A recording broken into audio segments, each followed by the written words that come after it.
días, hermanos de la Iglesia de la Espada.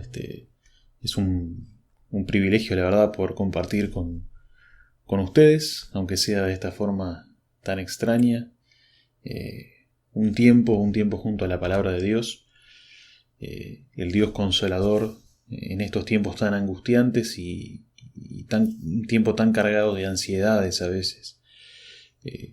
Pero que entendemos Dios no se va de nuestro lado y que sigue siendo, sea cual fuese la circunstancia en la que vivamos, el sostén nuestro, el sostén de su pueblo en medio de cualquier tribulación.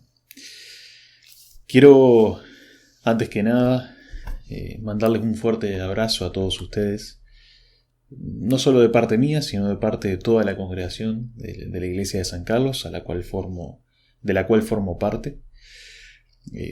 Con muchos de ustedes posiblemente no nos conozcamos personalmente, aunque a muchos de ustedes sí los conozco y los aprecio muchísimo y de verdad que los amo en el Señor.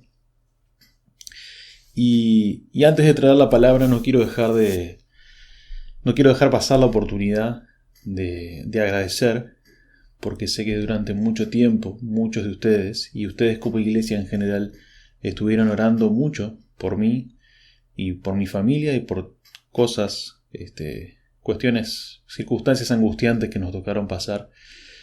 Y las oraciones de ustedes, déjenme decirles que fueron de muchísima ayuda. Así que no quería dejar pasar la oportunidad para decir esto y agradecerles y de verdad que es algo que aprecio muchísimo, las oraciones de mis hermanos. Ian el otro día me mandó un mensaje, después hablamos con él. La propuesta era tener un tiempo de estudio, una reflexión sobre algún pasaje de las Escrituras, y era libre, y la verdad que buscando textos que compartir no me costó mucho encontrar un texto que traer, porque hace un tiempo que hay un libro que me está cautivando muchísimo, que es el libro de los Salmos, ¿no? Este cancionero celestial, este himnario celestial que tiene una riqueza tremenda, no por nada Spurgeon le decía el tesoro de David, y que encontramos en él, en este libro, en lo que narra de todo tipo de circunstancias y de toda clase de situaciones en sus cantos, de las cuales podemos echar mano y aplicar las enseñanzas que sacamos de ahí, los principios que sacamos de ahí a nuestras propias vidas y a nuestras propias experiencias. Hoy entonces quiero compartir con ustedes el Salmo número 11. Así que les voy a pedir que vayan buscando en sus Biblias este Salmo. Y mientras les voy dando un poco de tiempo de llegar hasta ahí, comentarles de manera breve que los salmos, a la hora de ser escritos, a la hora de ser creados, a la hora del poeta plasmar en palabras las cosas que pasan en su corazón, o de poner en letras las verdades que él ve y que percibe del mundo que lo rodea, el poeta encuentra su inspiración en las más diversas situaciones y en los más diversos temas. Y nuestro salmo de hoy se encuentra inspirado en un contexto poco agradable para el salmista, que en este caso es el rey David, y es un contexto en el que él escribe un contexto de peligro para él, un contexto de riesgo seguramente para su vida,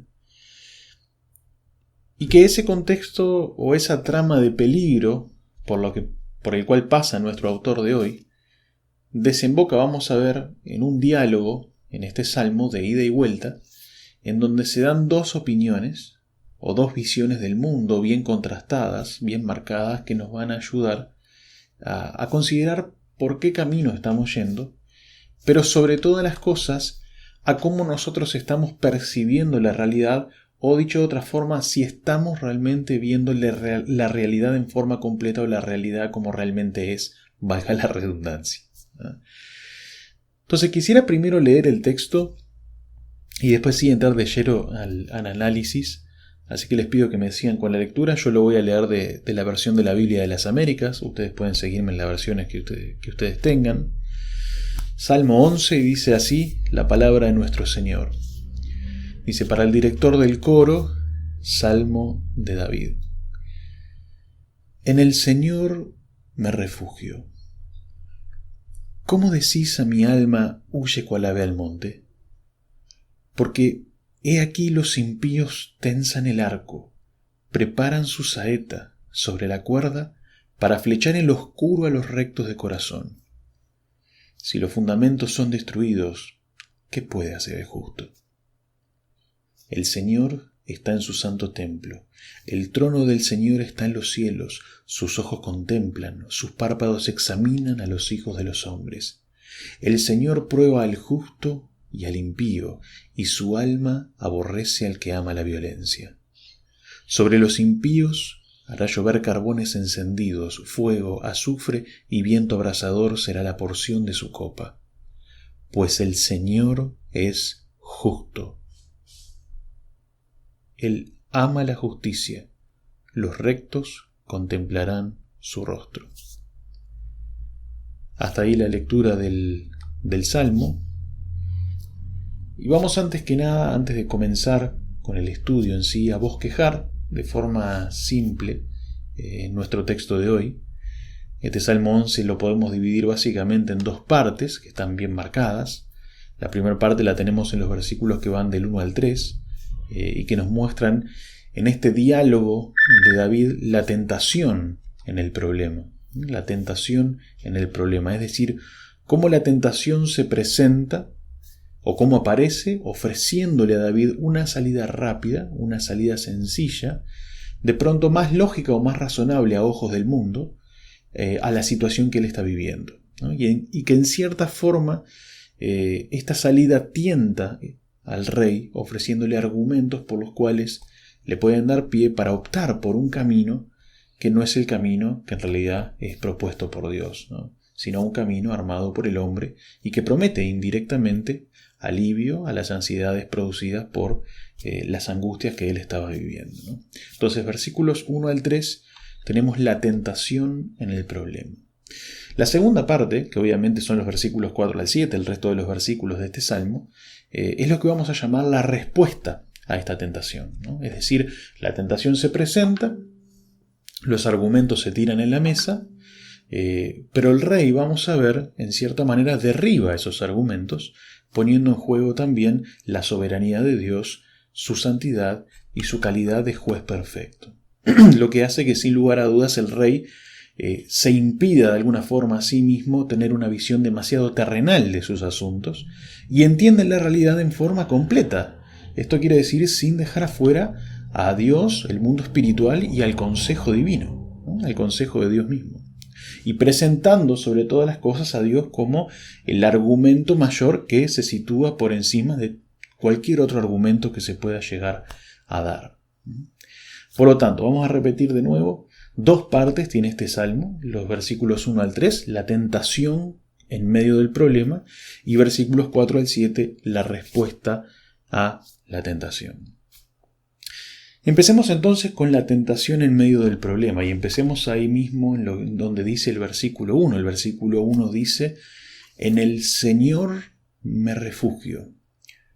¿Cómo decís a mi alma, huye cual ave al monte? ¿No? Uno lee este verso en el principio del Salmo y es como si uno estuviera escuchando una frase en medio de una conversación a la que de pronto entramos de improviso y a la que tenemos que acomodarnos y prestar atención para entender de qué viene el asunto, de qué viene este diálogo, de qué viene la charla. ¿Qué es esta conversación que se está dando acá? No tenemos, por cierto, quiénes son los participantes en esta especie de diálogo. Uno es seguramente el rey David, de eso no hay dudas, pero su contraparte no queda muy clara, ¿no? Podría ser algún consejero del rey que sin malas intenciones viene y le aconseja, aunque el consejo no es demasiado bueno. Podría de pronto ser un enemigo que lo aconseja buscando hacerlo caer, es decir, con malas intenciones. Podría ser incluso el mismísimo David y ser esto que tenemos acá una de esas conversaciones internas que todos tenemos y que son a veces de lo más frustrantes, ¿no? Porque somos nosotros mismos los que nos vamos trucando y retrucando y argumentando a favor y en contra de nuestros propios pensamientos, ¿no? En fin, la cosa es que no sabemos quiénes son los partícipes, pero sí llegamos nosotros acá, ¿no?, como sin invitación, a presenciar este momento, a escuchar este momento, y nos encontramos con lo que en criollo llamamos una buena parada de carro, ¿no? En donde podemos casi ver y escuchar cómo David corta una conversación que se viene dando desde antes, corta la charla, pone freno a argumentaciones que se le están dando a él y dice de manera tajante, lo primero que dice es: en el Señor me refugio. En el Señor me refugio. Es como si dijera: espera un poquito, antes de que tú me sigas hablando, no sé vos, pero yo me refugio en el Señor. Y en base a eso te digo, ¿cómo decís a mi alma, huye cual ave al monte? Esta pregunta que aparece acá se basa sin dudas en un consejo que le están dando a David. David está pasando, podemos deducir, por un momento complicado, un momento de pronto angustioso, y toma consejo de alguien. De nuevo repetimos, no sabemos de quién o de quiénes, pero el consejo, alguien que le dice a David que sería bueno que tomara un camino. O sea, el consejo es alguien que viene y le dice a David que tome un camino el cual no tiene en cuenta a Dios y no tiene en cuenta el consejo de Dios. Esto de huye cual ave al monte no tenemos muy claro tampoco qué significa desde el punto de vista de la historia, pero sí sabemos que se contrapone con el consejo de Dios, porque justamente el cuestionamiento del rey es: ¿cómo me planteás que yo huya sabiendo que mi confianza está en Dios? ¿No? Que dicho sea de paso, es su mayor consejero. Entonces, en Dios confío, en Dios está mi refugio. ¿Cómo podés plantearme esta huida, ¿no?, que Dios no me está recomendando? Y no estoy diciendo que huir, y no está diciendo el Salmo tampoco que huir sea algo inherentemente malo, ¿no? A veces es cierto esto de que soldado que huye sirve para otra batalla. A veces huir sí es el consejo de Dios, como por ejemplo cuando Pablo huyó de Damasco, ¿no?, y lo tuvieron que bajar unos hermanos ahí en la muralla, en una canasta, para que saliera huyendo, porque Pablo estaba amenazado, su vida estaba amenazada por los judíos de esa zona. Y en ese caso, por ejemplo, la huida tenía lugar en el consejo de Dios, y era algo bueno. Entonces, huir de los problemas no es siempre necesariamente malo, o no es inherentemente malo, pero en este caso de nuestro Salmo 11 vemos que sí lo es, ¿no? Y por eso David se planta firme y dice: hey, no me digas que huya, no me digas que huya. ¿Cómo podés plantearme eso? ¿Cómo podés decirme eso? Yo confío en Dios, yo prefiero confiar en su consejo. Pero acá vamos a ver es donde empiezan los argumentos, ¿no? Porque tú podés decir que confías en Dios, que confías en seguir creyéndole a Dios en medio de tu problema, pero la voz del enemigo también se levanta, ¿no?, y dice: yo entiendo lo que tú querés decir, pero escucha primero mis argumentos. Yo tengo argumentos para darte, escúchale. ¿Y cuáles son los argumentos que se plantean en este diálogo que está teniendo David? Verso 2. Dice: huí, David, huí cual ave al monte. Versículo 2. Porque he aquí los impíos tensan el arco, preparan sus saetas sobre la cuerda para flechar en lo oscuro a los rectos de corazón. Yo entiendo que tú confíes en Dios, pero los peligros que se presentan son reales, son palpables, y pueden aparecer en cualquier momento, pueden aparecer de improviso. La imagen que se presenta acá es la de enemigos ocultos, a lo oscuro, es decir, sin que nosotros podamos verles, sin que nosotros podamos detectarles. Evidentemente para David el contexto, por lo que estamos leyendo, es un contexto bélico, un contexto de guerra, ¿no? Sus enemigos buscaban de alguna forma matarlo por algún motivo. Pero esta imagen A pesar del contexto de David en sí mismo, esta imagen puede valer para muchos tipos de problemas y muchos tipos de situaciones, viniendo a significar esos enemigos ocultos en la oscuridad, esos enemigos indetectables, muchísimas cosas tal vez, ¿no? O sea, se puede aplicar de muchísimas maneras. Puede ser una enfermedad silenciosa, puede ser un problema financiero que no veíamos venir, puede ser una pandemia que nadie ni en su más extravagante sueño podía imaginarse que pudiera llegar a darse. Enemigos ocultos tensando el arco, poniendo la flecha en su lugar, apuntando sus armas, prontos para derrocar a los rectos de corazón, a los que se empecinan en seguir el consejo de Dios. Entonces, dice el enemigo, yo entiendo tu confianza, pero los problemas pueden venir de cualquier lado. Y pueden venir enseguida sin avisarte y te van a agarrar desprevenido. ¿Y si pasa lo peor? ¿Y si pasa lo que nunca quisiste siquiera imaginar que podría llegar a pasarte? Versículo 3 dice, si los fundamentos son destruidos, ¿qué puede hacer el justo? Si te pasa lo impensable, lo que no querés pasar, lo que no querés siquiera imaginarte que pudiera llegar a pasarte, si te pasa lo impensable, ¿qué podés hacer? ¿Qué vas a hacer? Mi suegra Isabel, a la que amo con todo mi corazón, ella siempre decía, y lo dice todavía, todo tiene solución salvo la muerte, ¿no? Ella siempre decía eso. Es decir, podemos manejarlo todo, salvo cuando la muerte aparece.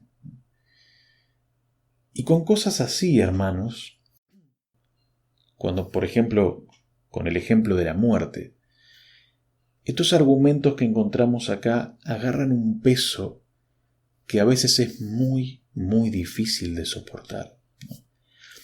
Si los fundamentos, si los cimientos son destruidos, ¿qué más hacer?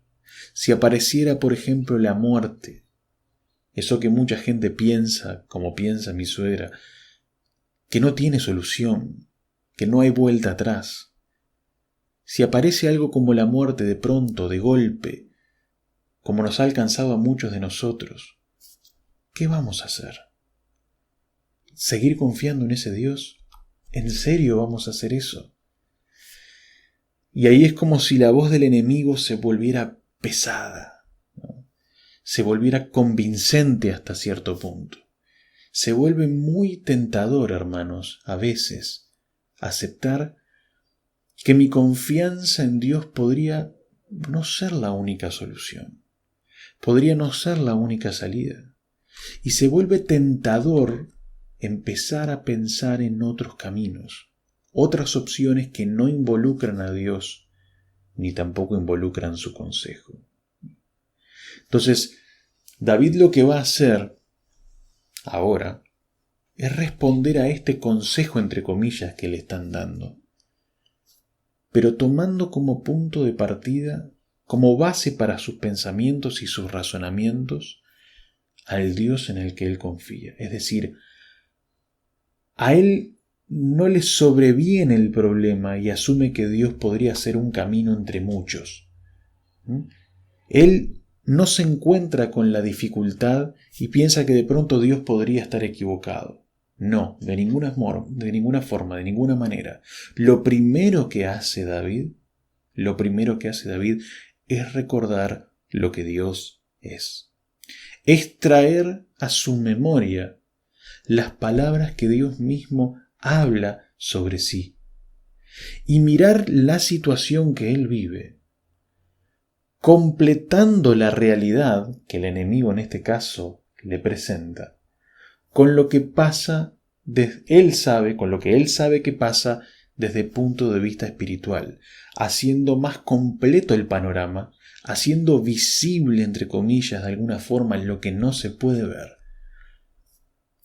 Y entonces, adquiriendo de esa forma otro valor, otro coraje, que no da lugar a los argumentos del enemigo, como esto de que, hey David, tenés que huir, porque mira, la cosa se está complicando demasiado y Dios, tú no podés seguir confiando ciegamente de esa forma en Dios. ¿Cuál es el motivo por el cual cualquier hombre empieza a dudar de Dios y su consejo? El motivo es siempre la incredulidad. Y la incredulidad se alimenta más que nada de tener una visión parcial de la realidad en la que estamos viviendo, en la que solo se tiene en cuenta lo material y lo terrenal, dejando a veces de lado aquello que en realidad Jesús nos llama a poner la vista, ¿no? Que son las cosas que no perecen, que son las cosas de arriba, son las cosas que tienen asidero eterno. Cuando nosotros empezamos a dejar de lado esa realidad, que es tan real como esta, material, ¿no?, y palpable que nosotros vivimos, cuando nosotros empezamos a dejar de lado esa realidad, es cuando empezamos con los problemas, es cuando empezamos con la incredulidad, y es cuando a la hora de enfrentar situaciones angustiosas y situaciones dolidas que nos tocan pasar, nos hacen flaquear y nos hacen ir por caminos que Dios nos recomienda.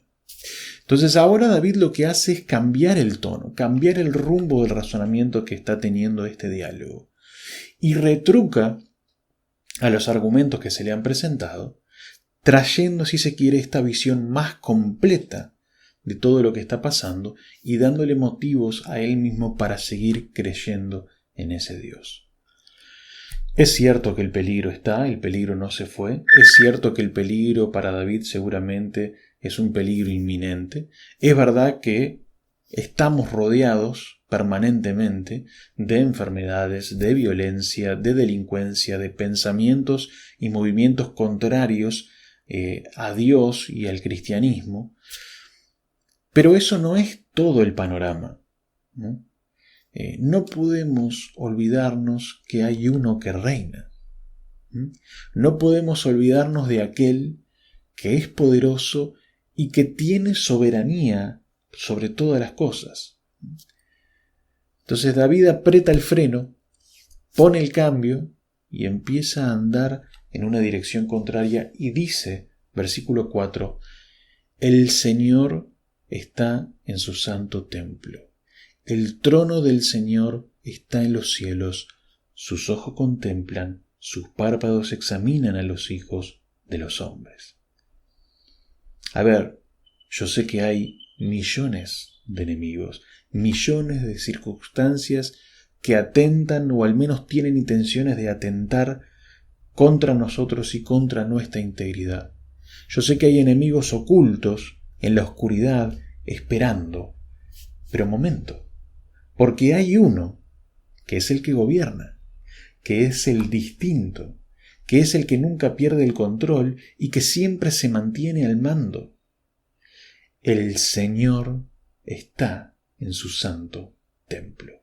Dios está en su morada.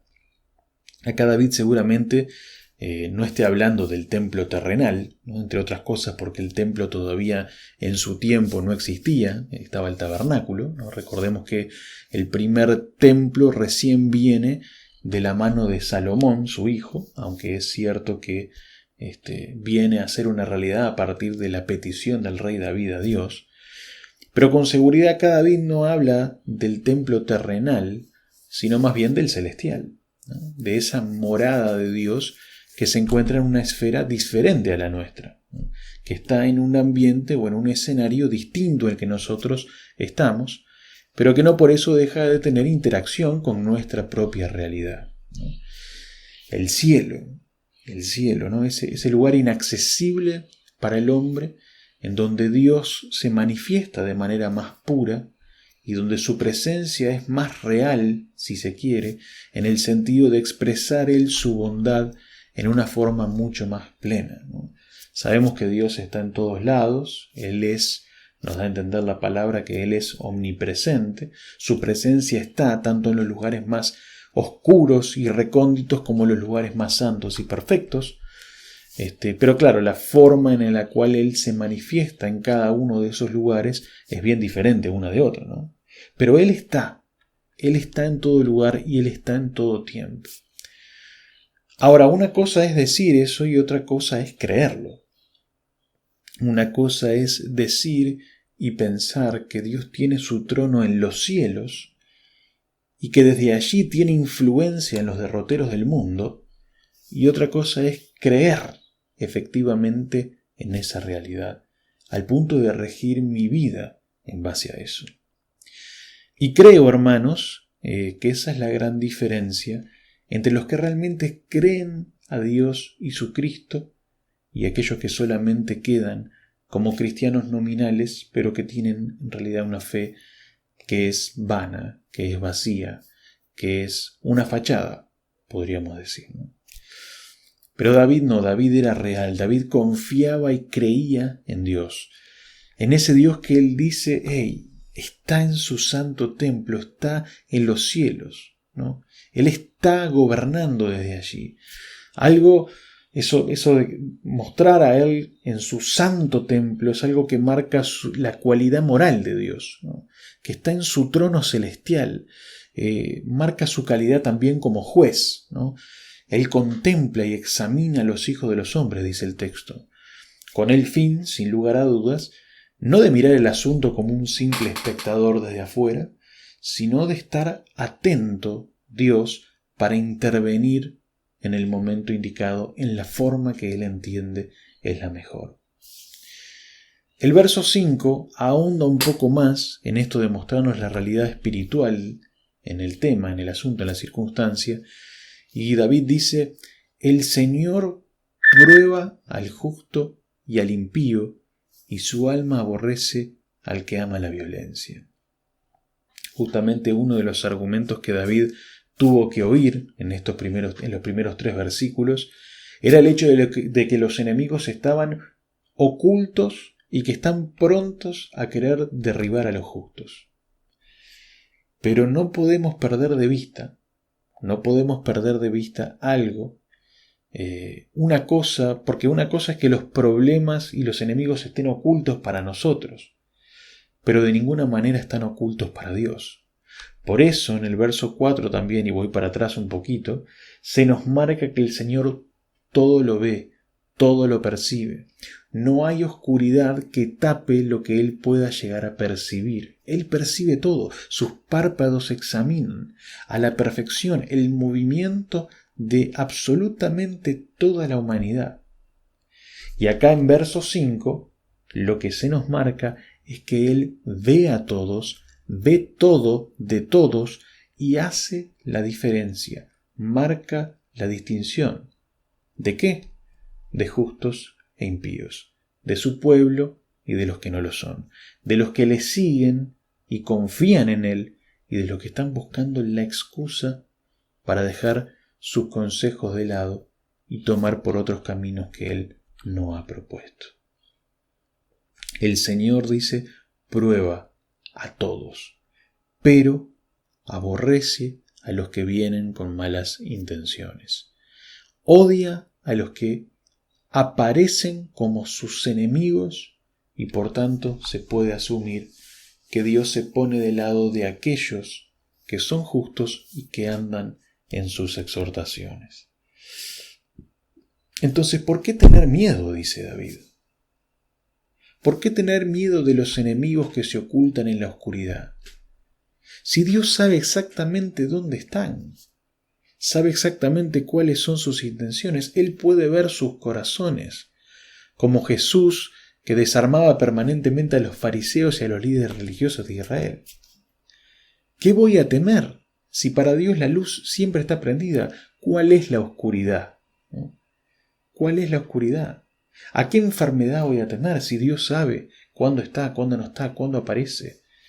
¿Por qué voy a tener miedo de la muerte si Dios sabe exactamente cuándo es el día y la hora en que yo voy a perecer? ¿Por qué voy a temer a ese que me quiere hacer la vida imposible si Dios conoce las intenciones de su corazón? Cualquier problema que se presente, hermanos, que son enemigos en la oscuridad, son oscuros para mí y son ocultos para mí, pero no para el que está gobernando. Él tiene siempre la luz encendida, no hay oscuridad para Él. Yo me acuerdo hace muchos años, cuando llegamos a ir Algunos de nosotros se acuerdan al tren fantasma del Parque Rodó.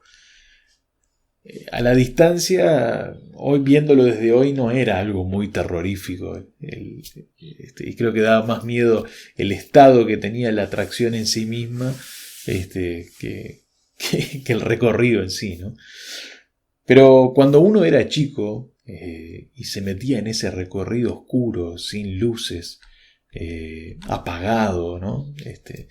Donde salían calaveras, monstruos, demás cosas, producía más que nada en los niños temor, ¿no? Temor, ansiedad. Uno como niño se ponía mal, lo disfrutaba, pero al mismo tiempo se ponía mal porque no sabías nunca qué iba a aparecer, de dónde iba a aparecer, cómo iba a venir, de qué lado iba a venir. Pero si ese mismo recorrido se hiciera con las luces encendidas, en lugar de la oscuridad que tenía la atracción propiamente dicha, yo creo que eso no produciría mucho temor. Si las luces están encendidas, no tendríamos ningún tipo de temor, no tendríamos ningún tipo de ansiedad, aunque fuéramos niños chicos, porque todo estaría a la vista, ¿no? Y nada nos tomaría por sorpresa. Y algo así es un poco lo que podemos percibir en este texto. Porque si bien la amenaza que se plantea acá es una amenaza para David real, verdadera, algo que le puede generar angustia, y no como la del tren fantasma que era ficticia o que era de juguete. Si bien la amenaza del mundo en nuestra vida también es algo bien real, Dios tiene siempre la luz encendida. Entonces a Él, nada lo toma por sorpresa. Y si nosotros andamos en luz, como Él es luz, e iluminamos nuestro camino con el precioso consejo que encontramos en su palabra, entonces, ¿qué tenemos que temer? ¿Por qué David iba a huir si el consejo de Dios le decía que se quedase? ¿Qué tipo de amenaza es tan grande y tan oculta que no pueda ser advertida por el omnisciente y poderoso Dios? Por aquel que todo lo conoce, por el que tiene la luz en su mano, encendida, y que saca a relucir las tramas macabras que el mundo planea contra nosotros los justos. Si algo negativo nos pasa, hermanos, negativo desde nuestra perspectiva hablo, si algo negativo nos pasa no es porque Dios no pudo detectarlo, sino porque Dios lo permite con alguna intencionalidad válida y con algún fin específico para seguir formándonos a nosotros y formando nuestro carácter conforme al carácter de nuestro Señor Jesús, para seguir haciéndonos a nosotros cada vez más parecidos a Él, para gloriarse Él, para gloriar su pueblo.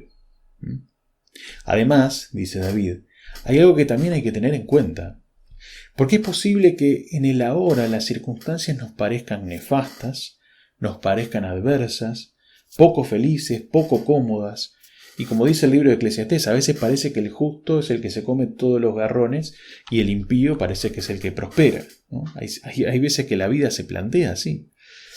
Pero hay una cosa que no hay que olvidar en ningún momento, y es que Dios, el del trono, es el juez.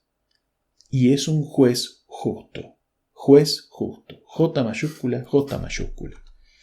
Juez justo. Y los perversos, los enemigos, nuestros enemigos y enemigos de Dios, no se van al final a salir con la suya y tener un final feliz. Dice versículo 6, sobre los impíos hará llover carbones encendidos, fuego, azufre y viento abrasador será la porción de su copa. Una imagen durísima que recuerda inmediatamente, sin lugar a dudas, a ese episodio en el libro de Génesis en donde Dios se ve saturado por el pecado de las ciudades de Sodoma y Gomorra y envía su justicia divina en una lluvia de fuego y azufre, mostrando su ira en contra de sus enemigos, ¿no?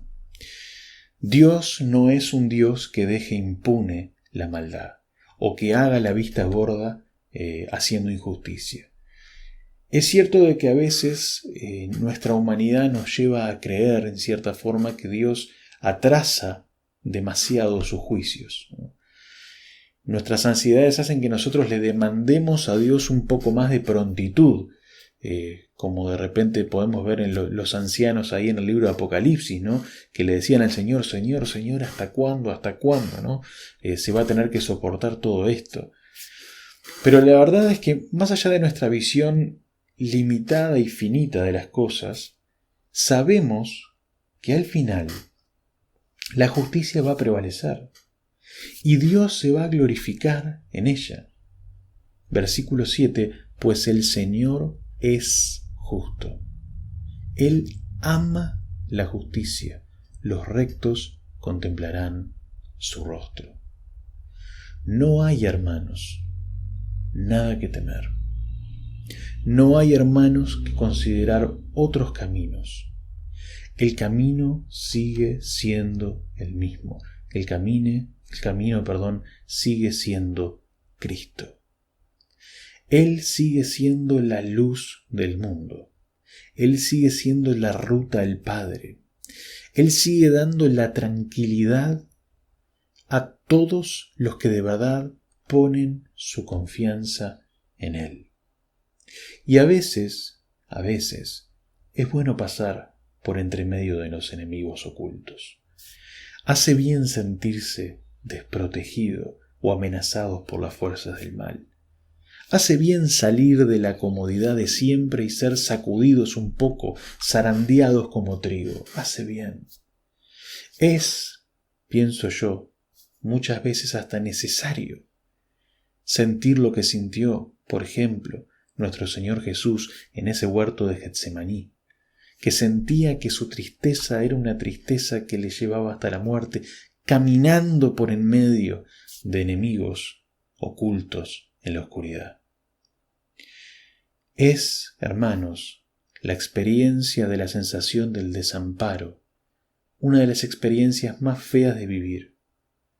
Pero aun cuando me siento totalmente desamparado, si todavía creo y confío en lo que la palabra de Dios me dice, qué hermoso es, después de eso, poder salir a flote, para ver cómo mi Señor sigue todavía ahí en pie, en control de todo, tendiéndome la mano para que yo pueda pararme junto a Él y seguir en el camino de la confianza, el camino del servicio, el camino de Dios, a quien le debo todo y por quien vivo. Alabado sea el Señor y toda la gloria sea para Él. Dios bendiga su santa palabra. Les envío un caluroso abrazo a todos ustedes y espero que la palabra y el mensaje haya sido de provecho. Muchas gracias.